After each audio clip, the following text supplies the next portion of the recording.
Bonjour et bienvenue at the language code. Welcome to the language code. Let's learn the languages with Nitika.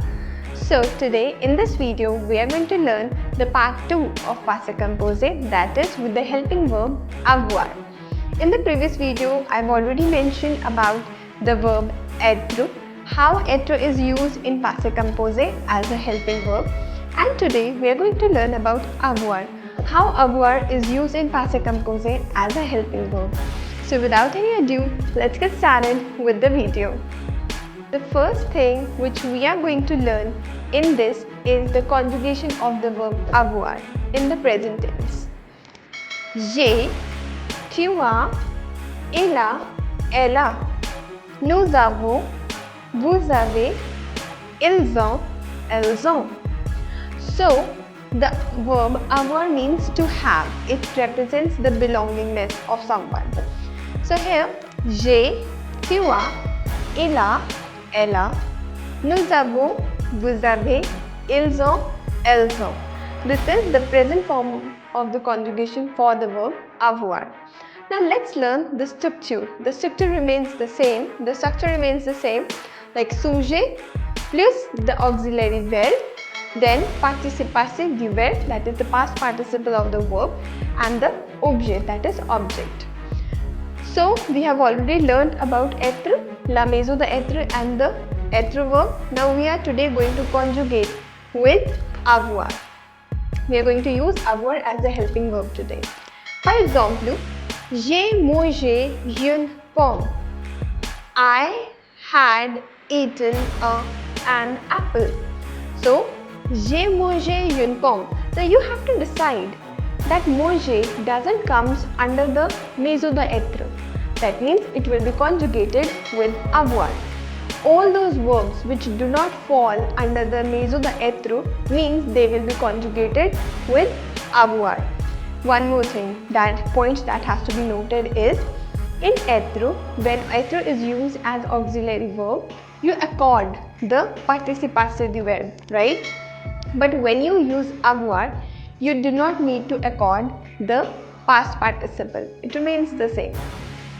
Now, let me take you to the past participles, how past participles changes according to verbs. The first one is er verbs, that is pour les er verbs. So what do? We replace the er with I avec accent aigu. Remplacer er par aigu. Oui. For example, visiter, écouter, parler. So these are certain examples. We have replaced the er from the end and added I avec accent aigu. Oui. So it gives the sound of a, that is écouter, visiter, parler.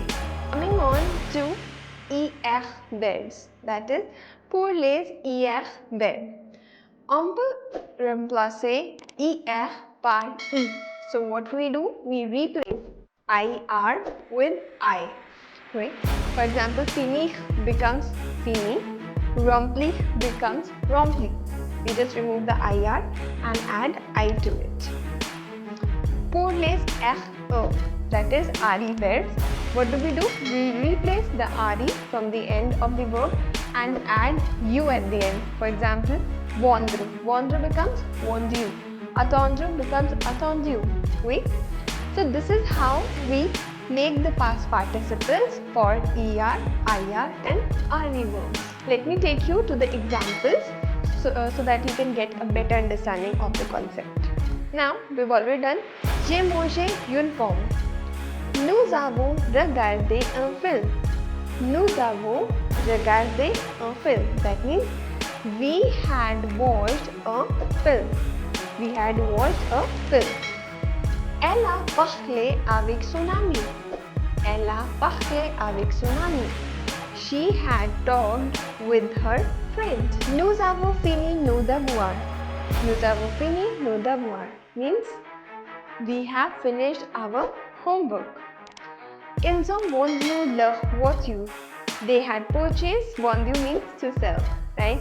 They had sold their car, right? So this is how you have to frame the sentences using very simple structure, that is subject plus être or avoir, then your past participle, and then your object. Now you have to be very careful about using être or avoir. If the verb falls under the 𝐻 the être, then use être as the auxiliary verb, and if it doesn't fall under the 𝐻 the être, then you have to use avoir. So that's the basic thing which you need to remember. Now let's solve an exercise. Let's solve the exercise. So the first one, hier means yesterday. Hier, je tirais une pizza, and in the bracket you've been provided with the hint manger. With manger, I'll use avoir. D'accord? So that is clear. I have to use avoir as auxiliary verb. So with je, it comes a, j. Manger will becomes, we will remove the er and add the accent aigu avec e. So hier, j'ai mangé une pizza. Yesterday, I had eaten a pizza. So tu dash tes devoirs. Tu dash tes devoirs. Fini. Tu, with fini, we use avoir. Tu as fini. Tu as fini tes devoirs. Nous dash un film hier soir. Regardez. Nous avons regardé un film hier soir. We had watched a film yesterday evening. Then is il dash leur maison. Qu'est-ce que c'est maison? Maison c'est house. Oui. Ils ont vendu leur maison. Vous dash une belle robe. Choisi. Vous avez choisi une belle robe. Qu'est-ce que c'est robe? Robe c'est dress. Now that's it for this video, and if you have any doubts or any questions, you can comment down in the comment section. I hope you liked the video. So please do not forget to like, share and subscribe to the channel for more such informative videos. Au revoir!